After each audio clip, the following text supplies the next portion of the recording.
आज डॉक्टर महाराष्ट्र के ऑफिस में एक मीटिंग रखी गई जो कि पत्रकार को लेकर मीटिंग थी, जो कि लोकल साहब पर कई कुछ दिन पहले एक हमला हुआ था। हम बात करते हैं क्या था पूरा मामला, लोकल साहब क्या पूरा मामला था, किस तरीके से हमला हुआ आपके ऊपर? मैं कैलाश लोखंडे पत्रकार। मैं जब रविवार के 8 तारीख को घर पे जा रहा था, रात को 11:30 या 11:50-40 का टाइम था। मैं घर पे जा रहा था अपने धानु बाग, तो वहां से कुछ स्विफ्ट डिजायर वाले मेरे पीछे करते करते आए और सनुवा चौकी उसके आगे, मुझे जैसे मैं आगे पहुंचा कुछ 50-60 मीटर आगे पहुंचा तो वहां पे मुझे ऐसे उन्होंने डायरेक्ट गाड़ी घेर के मुझे रोक दिया। तो मैं गाड़ी अपनी रुकाया, तो मैं लोग कुछ पहचान के होंगे, तो वैसे वो निकाल के पट्टा से मुझे और इसे मारने लगे आँख पे सर पे। तो मैं बोला क्या मेरी गलती क्या है? तो भी मुझे मारने लगे, बहुत मारे, सर पे मारे, हाथ पे मारे, पीठ पे मारे। उसके बाद मेरे को ऐसा सर पे ऐसा वो लेके पत्थर लेके मेरे सर पे मारे। वो जनता ने जो वीडियो निकाला है उसमें वो सुनाई दे रहे हैं कि तुम बहुत बड़े पत्रकार तुम लोग बन रहे हो, बहुत वायरल कर रहे हो।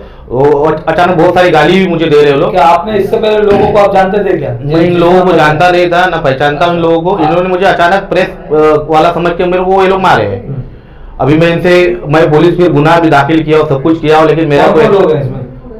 कितने लोगों पर गुनाह दाखिल हुआ है? इसमें अजीत यादव है, शिवम यादव है, कॉर्नर 2-4 लोग एक गाड़ी में बैठा था, क्योंकि मेरे आंख पे और इसमें इतना मार रहे थे कि मैं उनको समझ नहीं पा रहा था कि कौन है क्या है। और पहचान आपको क्या आश्वासन दिया pillar police station? Police station में गया था तो उन लोग ने मुझे ऐसा मेमो दिया और फिर मुझे महानगर पालिका भेजा। तुम लोग टाका बेका लगाया, सब लगाया। तो मैं बोला मुझे चक्कर भी करा रहे, मुझे यहाँ पे एडमिट करो। तो बोले कि नहीं यहाँ बेड खाली नहीं है। तो उसकी मैं फिर अपने दवाई में लेके अपने घर पे गया। उसके बाद मैं सुबह सिटी स्कैन करने गया और अपना सिटी स्कैन करके भी चौकी में गया मैं 9 तारीख को, और एफआईआर दर्ज करवाया मैंने कि मेरे साथ ऐसी घटना हुई है। तो लोग ने एफआईआर मेरा दर्ज करवाया, लेकिन करवाया फिर मेरे को बोले शाम को 6 बजे आना कॉपी लेने के लिए। तो शाम को 6 बजे गया तो बोलते कल आना, अभी हमारा नेट नहीं है, सर्वर डाउन है। तो फिर मैं उस दिन 10 तारीख को मुझे ये एफआईआर का मुझे मिला हुआ है। तो फिर मैं चौकी में अभी क्या मांगे रहेंगी इसमें? मेरी मांगे ये कि इनको जल्द जल्द गिरफ्तार करो, इनको कार्रवाई करो इनके ऊपर। आखिर ऐसा गुंडागर्दी कर क्यों रहे? उनका काम है सुपारी लेना, लोगों को मारना, इसको मारना, उसको मारना। तो ये प्रशासन कर क्या रहा है? और मैं यहाँ के स्थानीय गांव वाला मेरे साथ ऐसा हो रहा, बाकी लोग साथ कैसे होगा? तो इनको हाईलाइट पे लो, फास्ट ट्रैक पे लो, जल्दी इनका काम, इनको मतलब उठाओ इनको जल्दी। मैं इनका सब कुछ बायोडाटा भेज दिया, पुलिस को सब कुछ भेज दिया, और उसके बाद भी नहीं कर रहे, तो मैं क्या करूंगा? फिर मुझे कल, और मेरा परिवार खूब डरा हुआ है ऐसे लोगों से, तो मैं रोड पे घूमूं कि नहीं घूमूं, और छोड़ के जाओ कहाँ जाऊं? मेरा गाँव तो यही है। देखिए कहीं ना कहीं लोखंडे साहब ने एक गुहार लगाई पत्रकारिताओं के बीच में, जो कि हमारे मित्र है कहीं ना कहीं। अब तो हमारे लिए ऐसा चैलेंज है कि अगर 24 घंटे का अल्टीमेट हमने दिया है पिलार पुलिस स्टेशन, अगर आरोपी अगर गिरफ्त से बाहर है तो कहीं ना कहीं हम परसों 11 बजे पिलार पुलिस स्टेशन का घेराव करेंगे और अपनी ताकत का, अपनी पावर का वहां पर दिखाएंगे कि एक पत्रकार को मारने का क्या जुर्म होता है और पुलिस किस तरीके से फिर सहयोग करती है।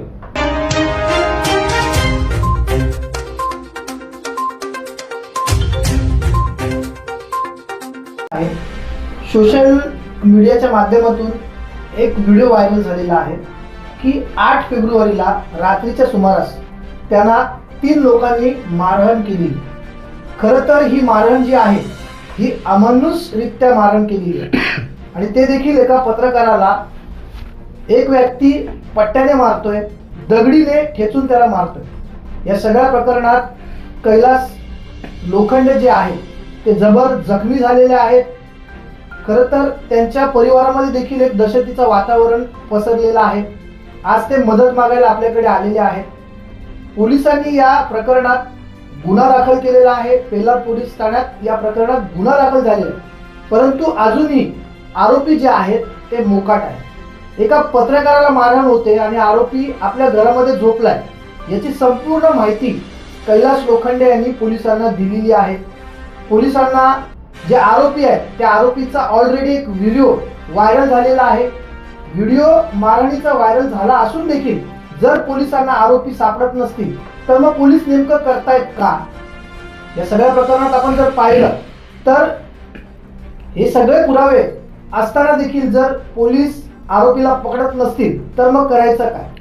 या सगळ्या प्रकरणात कैलास लोखंडे यांचं काय म्हणणं आहे ते देखील आपण जाणून घेऊया। कैलासजी, तुमच्याबरोबर काय घडलं ते सांगा।